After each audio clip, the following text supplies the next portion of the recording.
कुंभ नगरी प्रयागराज में देश विदेश से श्रद्धालुओं के पहुंचने का सिलसिला लगातार जारी है। दुनिया के इस सबसे बड़े जन समागम में आए साधु संत, संगम के घाट और अन्य चीजें खूब सुर्खियां बटोर रही हैं।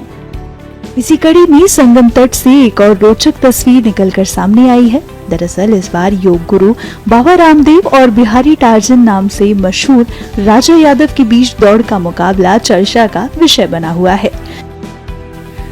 तस्वीर में बाबा रामदेव अपने अंदाज में राजा यादव के साथ रेस लगाते नजर आ रहे हैं। इस रोचक मुकाबले को देखने के लिए महाकुंभ में शामिल होने आए श्रद्धालुओं की भीड़ इकट्ठा हो गई। श्रद्धालुओं ने इन दोनों फिटनेस फ्रीक के बीच हुए दिलचस्प मुकाबले का खूब आनंद लिया। हालांकि इस रेस का कोई परिणाम सामने नहीं आया, लेकिन रेस के बाद राजा यादव ने लोगों को अपनी कलाबाजी भी दिखाई। साथ ही बाबा रामदेव और राजा यादव ने एक दूसरे को गोद में उठाकर लोगों को खूब हंसाया। यही नहीं, रेस के बाद बाबा रामदेव ने शरीर और मन को स्वस्थ रखने के लिए कई अच्छी बातें भी बताई। सुनिए इस दौरान उन्होंने क्या कहा। महाकुंभ ये मात्र एक जल से स्नान ही नहीं है। योग से, ध्यान से, ज्ञान से, भक्ति से, सेवा सुमिरन से, जप से, तप से, आध्यात्मिक अनुष्ठानों से अपनी ऊर्जा का ऊर्ध्व आरोहण, यही संगम है ज्ञान योग, भक्ति योग, कर्म योग का। ये संगम है प्रेम, करुणा और मैत्री का। ये संगम है ऋग यजु साम की जो त्रय विद्या है, और मनसा वाचा कर्मणा पवित्र रह करके शरीर से, इंद्रियों से, मन से,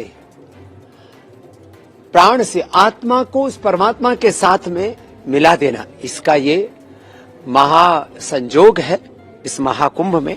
और केवल मात्र स्नान ही नहीं, स्नान करते करते ये संकल्प कि मैं अपने जीवन से कम किसी एक बड़े दोष को त्यागने का संकल्प लेता हूं और किसी एक बड़े सद्गुण को धारण करने का संकल्प लेता हूं। इन व्रतों और संकल्पों के साथ हमें कुंभ में स्नान करना चाहिए। अन्यथा तो लोग आते हैं, नहाते हैं और चले जाते हैं। मेला में बहुत झमेला भी है, उस तरफ नजरें मत डालना। कोई चिलम पी रहा है, कोई और कुछ ऐसे कर्तव्य कर रहा है जो हमारी सनातन संस्कृति, हमारी मूल प्रकृति, हमारी शालीनता, हमारी सात्विकता के अनुरूप नहीं है। उधर ध्यान नहीं देना। पूरे संसार में सात्विक, राजसिक, तामसिक तीनों तरह के आपको दृश्य मिलेंगे। आप अपनी ग्राह्यता पर केंद्रित रहना। और जो दृश्य जगत है ये तो 1% में है। अदृश्य अमूर्त जगत तो 99% पूरा एक अस्तित्व उससे भरा हुआ है।